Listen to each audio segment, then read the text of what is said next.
Hello, my friends. I'm Doctor, a urologist and wellness educator. And today I want to talk to you very directly about something many people secretly struggle with, but rarely question waking up over and over at night just to pee. For years, you may have heard that this is simply what happens with age. It's normal. It's just the prostate. It's just getting older. But that's not the full truth.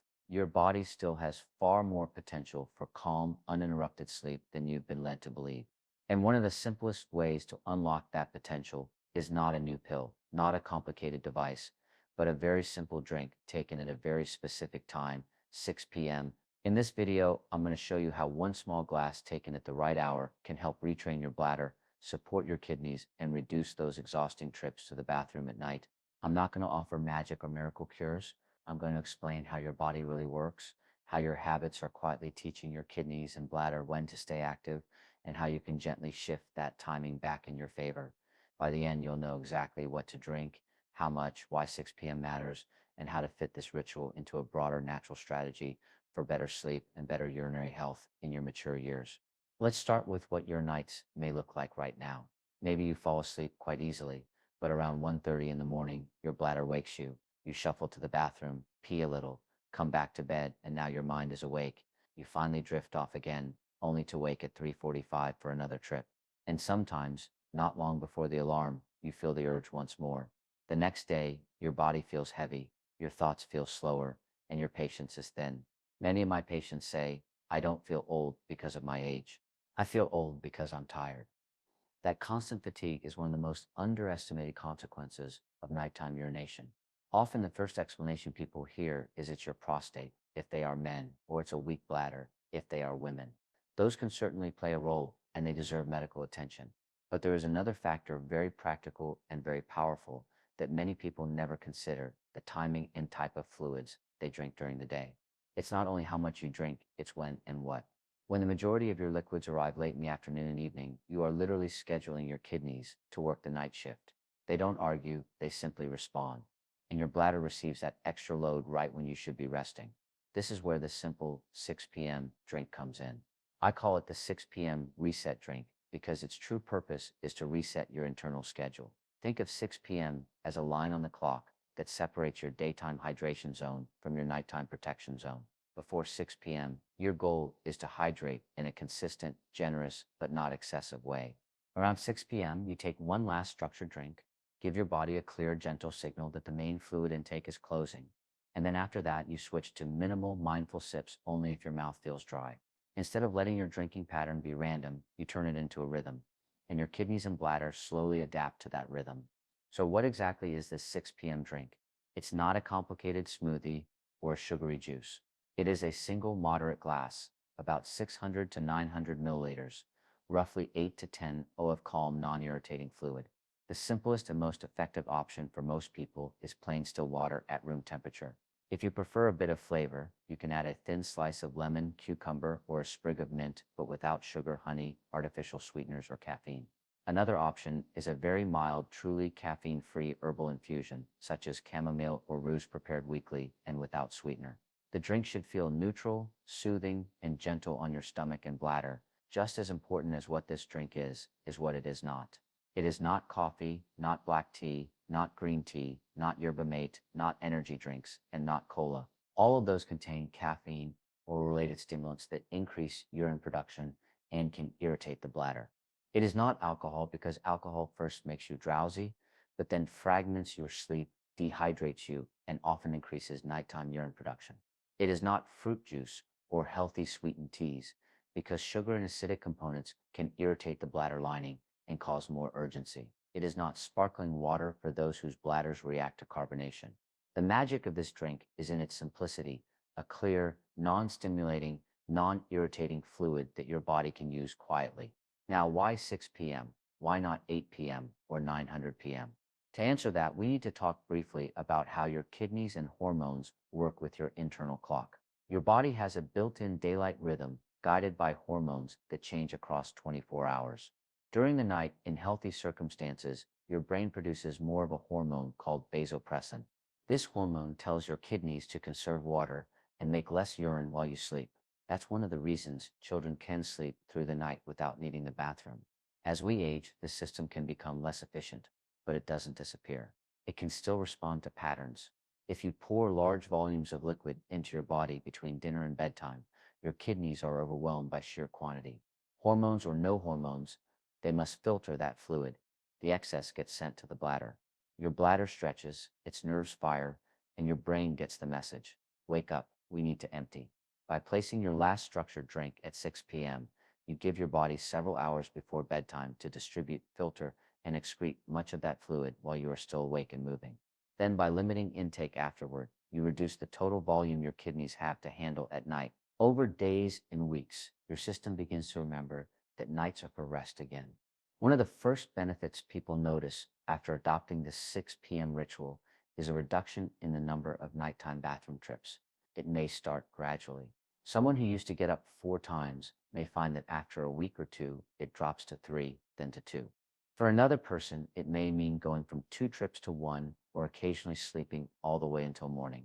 This change doesn't come from forcing your bladder to hold more than it should. It comes from having less total urine produced during the night in the first place. You're adjusting the workload, not just your tolerance. A second benefit is the improvement in the quality of your sleep cycles. Each time you wake up to pee, your brain has to climb out of sleep, orient itself, and then try to sink back down again.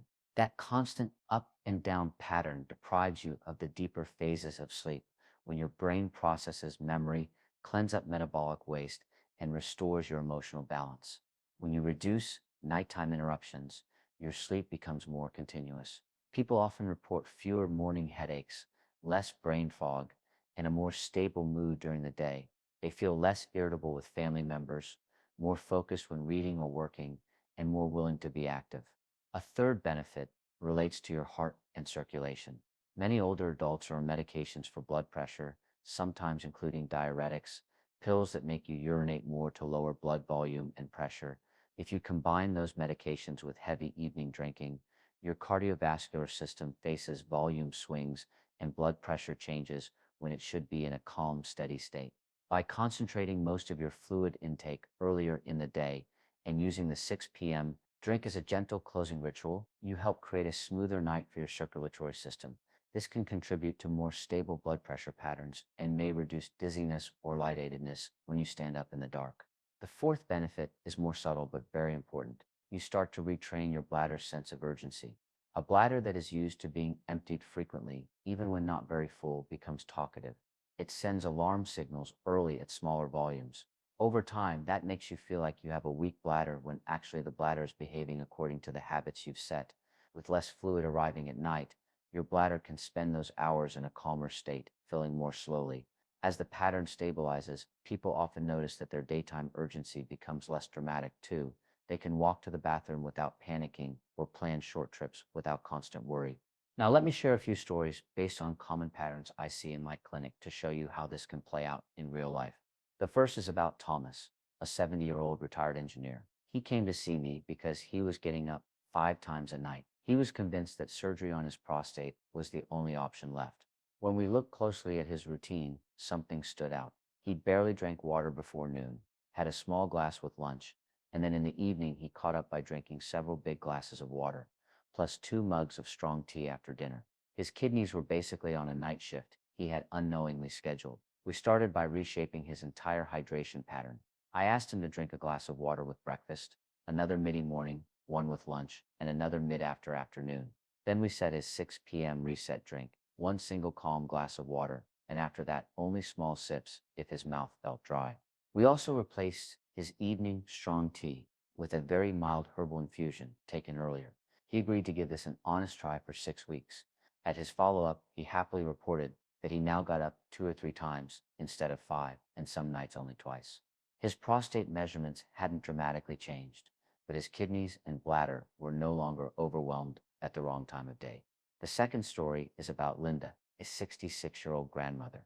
Her main complaint was not just nighttime urination, but also the fear of falling. She had already stumbled once when heading to the bathroom in the dark. Her pattern was different from Thomas's. She did drink some water during the day, but she also had a habit of sipping fruit juice all evening while watching television, and she often ended the night with a small glass of wine. we adjusted her fluid choices and timing. The 6 p.m. drink became her evening anchor, a single glass of water with a slice of cucumber. After that, she switched to a small herbal tea without caffeine, finished by 700 p.m., and then only sips of water if really needed. Over the next month, Linda noticed fewer urgent awakenings and less volume when she did go at night. She started adding a simple hallway nightlight to reduce her fear of falling, and with better sleep, her confidence returned. She told me, "I thought my bladder was my enemy. I didn't realize my habits were confusing it."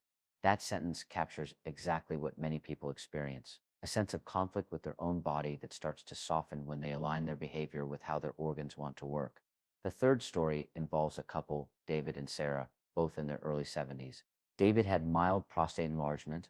Sarah had what she called a sensitive bladder. They both woke up several times each night, often at different times, disturbing each other. When we reviewed their routine, we discovered that their main shared activity in the evening was a pot of black tea at 8 p.m. They thought of it as our time together. Unfortunately, it was a bladder stimulation ritual more than a relaxation ritual. I suggested transforming that habit rather than removing it. Their new shared ritual became the 6 p.m. reset drink. Every evening around 6, they filled 2 glasses with still water and a slice of lemon, sat down together, and took 5 minutes to talk about their day. No television, no phones. After that, they kept liquids light and caffeine free. At their follow up, they reported not only fewer trips to the bathroom, but also a deeper sense of connection. They felt they had created a small daily ceremony that honored their health and their partnership. Sometimes the biggest change is not just physical relief, but the feeling that you are actively participating in your own well being. Again, of course, we must also talk about precautions and exceptions. The 6 p.m. drink strategy is a general tool, not a strict prescription for every single person. If you have heart failure, chronic kidney disease, uncontrolled diabetes, or you are on strict fluid restrictions from your healthcare provider, you must always adapt any hydration pattern to your specific medical situation. For some, reducing evening fluids too quickly can cause dizziness or low blood pressure. For others, certain herbal infusions may not be appropriate. This is why I encourage you to see the 600 p.m. ritual as a framework you can discuss with your own doctor or nurse, not as a replacement for their advice. It's also important to recognize warning signs that should never be ignored or managed at home with timing changes alone. If you see blood in your urine, if you have burning pain when you urinate, if your stream is extremely weak or you feel unable to empty the bladder, if you have sudden swelling in your legs, severe shortness of breath when lying flat or intense, unexplained thirst. These may be signals of infections, serious prostate blockage, heart problems, or other conditions that demand a thorough medical evaluation. The 6 p.m. drink helps with patterns. It does not cure underlying diseases. Now, how can you start this new habit in a practical, step-by-step way? First, observe your current pattern for 2 or 3 days without changing anything. Notice what you drink, how much, and at what times. Many people are surprised when they actually write it down. Second, decide on your bedtime. Then choose 6 p.m. or roughly 3 to 4 hours before sleep as your reset time. Third, work on shifting more of your total daily fluids into the morning and early afternoon. A glass with each meal and 1 or 2 between meals is a simple guide. Fourth, when the clock approaches 6 p.m., prepare your reset drink. Pour a single glass of still water or mild herbal infusion. Sit down, take a breath, and drink it slowly over 5 to 10 minutes. Use that moment as a mental signal. Main hydration is done for today. Fifth, after this drink, do not forbid yourself water, but make any additional intake very modest. Just a few sips when your mouth feels dry or after brushing your teeth. Finally, give this pattern time. The body learns through repetition. Aim for at least 3 to 4 weeks before judging the results. You might ask, what if I'm already thirsty in the evening because I didn't drink earlier? That is a clear sign that the first part of your day needs more attention. The goal is not to fight your thirst. It is to prevent that thirst from building in the first place. You can gradually move more fluid into the earlier hours until the evening craving fades. Another common question is, can I still enjoy a small evening drink socially? The more sensitive your bladder and kidneys are, the more you will benefit from keeping evening drinks rare and small. But even if you occasionally break the pattern, having a clear 6 p.m. ritual most days will still move you in the right direction. I want you to remember one simple, powerful sentence from everything we've explored today. When you drink the right thing at the right time, you You stop fighting your body at night and start working with it. Your kidneys, your bladder, your heart, and your brain all respond to rhythm. You are not at the mercy of age alone. You can shape that rhythm with small, consistent choices that respect your biology instead of ignoring it. Never forget, it is not too late to reclaim peaceful nights. Even if you have spent years waking up multiple times to use the bathroom, your body still has the capacity to adapt. Mature years can be a season of wiser habits, calmer routines, and a different relationship with your own health. A simple glass of water at 6 p.m., chosen mindfully, and followed by lighter intake afterward, can become a symbol of that new relationship. A daily reminder that your well being is worth that little bit of planning and care. Thank you for sharing this time with me. I'm Michelle Parker, and my purpose here is to help you understand your body, question the myths that steal your peace, and discover natural, practical habits that support your urinary health, your sleep, and your vitality in the later chapters of life. If this message resonated with you, I invite you to look at your own evening routine and ask, what am I teaching my body with the way I drink? If you decide to try the 600 p.m. reset drink, pay attention to how you feel over the coming weeks. And if you'd like more guidance like this, consider subscribing, sharing this video with someone who is always waking up at night, and leaving a comment with your experience. Your story may be the encouragement someone else needs to believe that better nights are still possible.